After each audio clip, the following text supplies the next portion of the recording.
Hi, so in this video we're going to take a look at some of the applications of the ideal gas law, and the two applications we'll look at is molar volume and density. Okay, first we're going to focus on molar volume. Okay, so what exactly is molar volume? So molar volume can be defined as the volume occupied by 1 mole of a gas. Okay, and what's interesting is typically when we do our studies, we actually define what is the temperature and what is the pressure that we're trying to figure out the volume for, okay? And since all of us are sitting down at atmospheric pressure, the pressure we're interested is 1 atmosphere.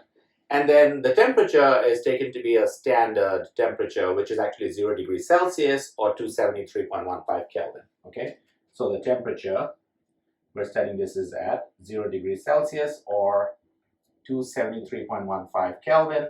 If you recall from Charles's law, when we were studying Charles's law, that you never ever express the temperature in Celsius, you always express it in Kelvin, okay, when you're doing these calculations.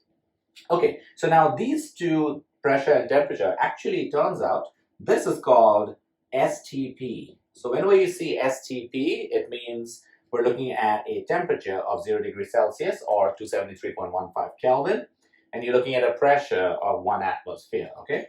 So at STP, and the S stands for standard, okay? So that's standard temperature and pressure. All right, so now that we have that, in order to figure out the molar volume, so the volume of 1 mole of gas, all we have to do is plug these into the ideal gas equation. So the ideal gas equation is PV is equal to nRT. And since we're solving for the volume, we're going to move the P to the right-hand side of the equation. So that becomes V is equal to nRT over P. Now let's plug in the values. Okay. So N is the moles. We're going to take it to be 1.00 moles. Okay. And then R is the ideal gas constant, which actually has a value of 0.08206 liter atmosphere per Kelvin mole. And then temperature, as we mentioned, is 273.15 Kelvin. And then the whole thing is divided by the pressure, which happens to be 1 atmosphere. So let's call it 1.00 atmosphere. And then if you crunch all this, we get 22.41 liters. That is the molar volume, okay?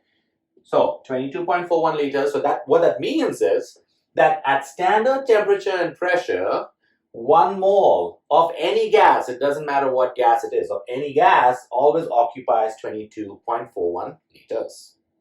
I hope that made sense. So in order to find the density of using the ideal gas law, we need a couple of different things, okay? So number one is we need the definition of density, okay? So I'm going to write that all down here. So density, let's call that D, is equal to the mass, or whatever we're trying to find out, over the volume, okay?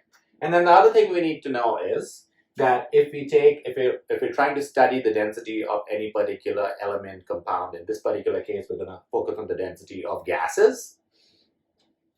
We need to know the molar mass of the gas. Okay, so it turns out if you take the molar mass, so let's call the molar mass, we're gonna use a character out here which looks like an M, but it's kind of a crooked M. Okay, and it's a capital M. That is the symbol for molar mass. Okay, so if you take the moles, okay, the moles N,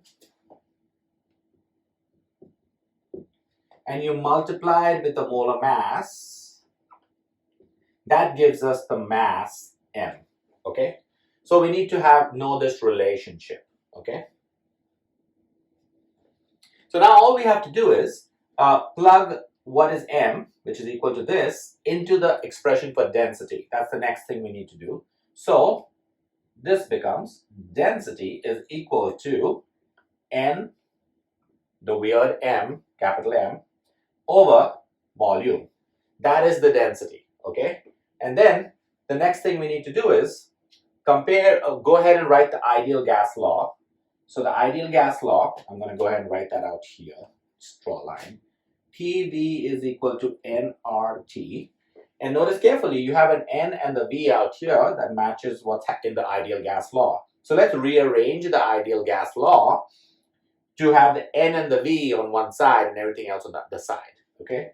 So if we rearrange that, we get N over V is equal to P divided by R and T. Okay?